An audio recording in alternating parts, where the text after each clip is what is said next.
Bonjour, c'est Tom Benoît. Est-ce que le marché est réellement surévalué? À quel endroit? En Europe, aux États-Unis? C'est ce que nous allons voir aujourd'hui et nous allons surtout préciser une chose, qui est que le meilleur des conseillers en gestion de patrimoine, c'est vous.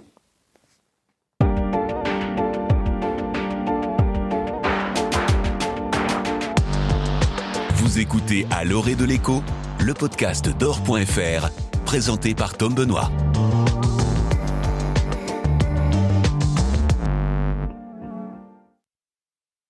Pourquoi investir dans un ETF Monde? Parce que la logique voudrait que le monde, lorsqu'il lui arrive d'être entier, ne fasse pas courir de risques isolés. Sauf qu'investir dans le MSCI World, c'est miser sur 1400 des plus grandes entreprises des pays, principalement occidentaux, diversifiés géographiquement dans 23 pays, et sectoriellement dans 11 différents domaines d'activité. Nous sommes bien éloignés de la projection conceptuelle d'ensemble, évoquée par le monde.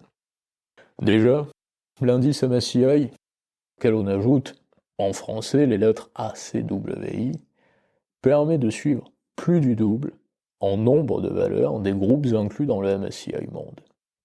Aussi, on parle cette fois de 50 pays, 23 développés et 27 émergents. Plus d'émergents que de développés.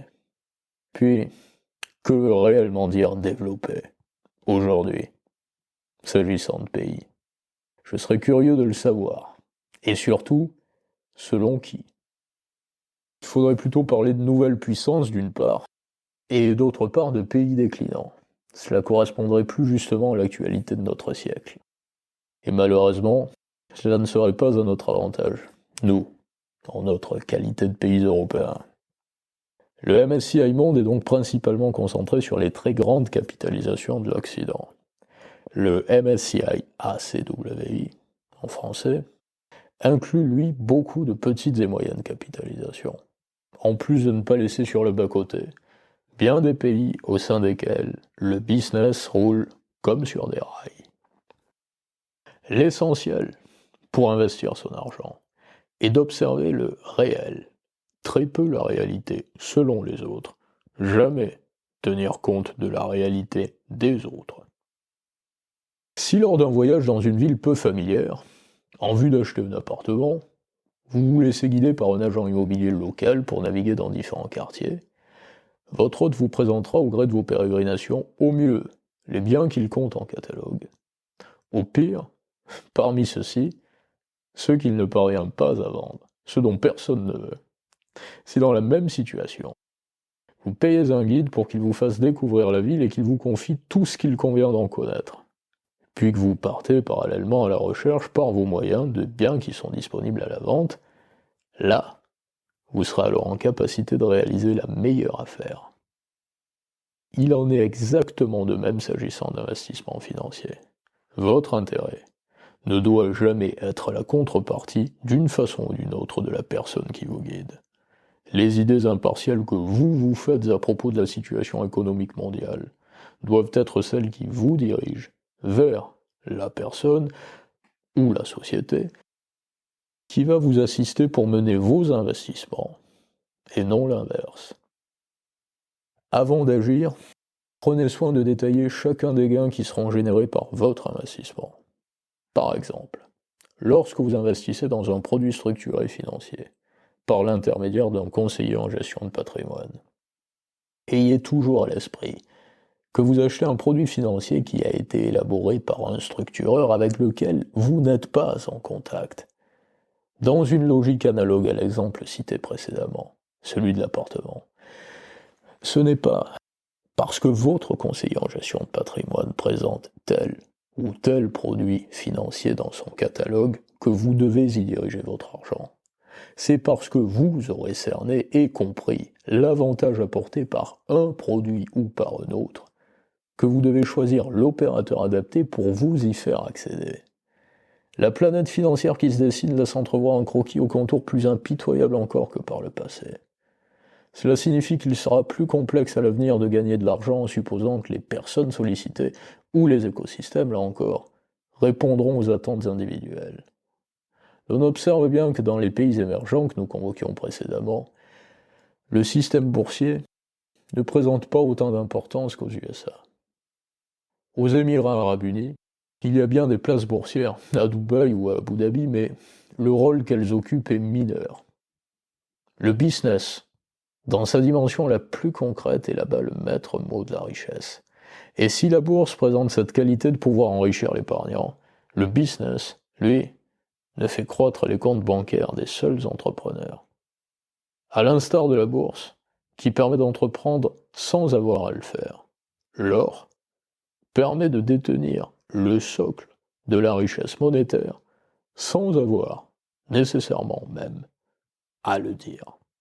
S'il convient d'ailleurs de déclarer l'or que l'on vend, se procurer de l'or ne contraint pas à effectuer une quelconque déclaration. Les demandes d'or des banques centrales, comme celles des différentes catégories de particuliers, ne cessent d'augmenter partout dans le monde. Il semblerait même que des institutions des pays du Sud global, le BRICS+, tous ces pays qui ne sont pas l'Occident, s'approvisionnent en or par des circuits peu conventionnels dans le but d'éviter que les pays occidentaux puissent observer ces achats. Si en 2025, un ralentissement notable de la croissance des grandes valeurs américaines et européennes est observé, parallèlement à une baisse des taux directeurs des banques centrales, il y a de fortes probabilités pour que le cours de l'or s'envole à la hausse. C'est bien cette catégorie d'arguments qui doit convaincre d'user de l'or pour stocker sa richesse. Rien d'autre. C'est lorsque les intérêts divergent que le terreau de la traîtrise est le plus riche.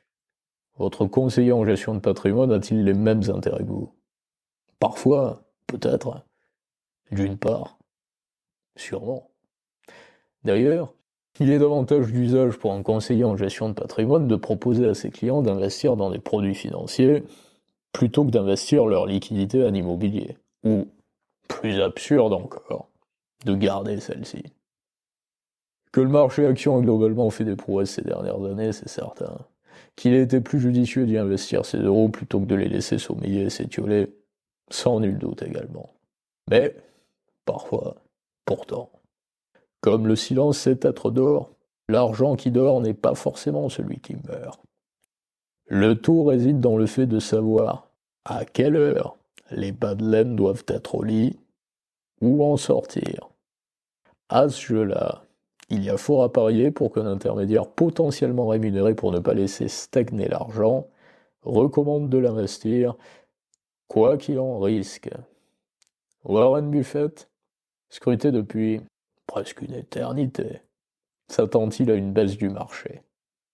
L'oracle qui siège à la tête de Berkshire Hathaway est actuellement assis sur une montagne de cash s'élevant à 325 milliards de dollars. Est-ce vraiment du cash au sens bancaire du terme, bien sûr? Réellement de la liquidité disponible sur des comptes? En somme, pas exactement, puisque cet argent est certainement, malgré tout, dépendant du marché action et du marché obligataire, même s'il n'y a pas de position prise directement par Warren Buffett. Toujours est-il que ce dernier laisse présager une forme de méfiance à l'endroit du marché. Ça n'est sûrement pas la seule crainte des changements fiscaux qui a convaincu Warren Buffett de réserver autant de cash plutôt que de l'investir sur le marché action.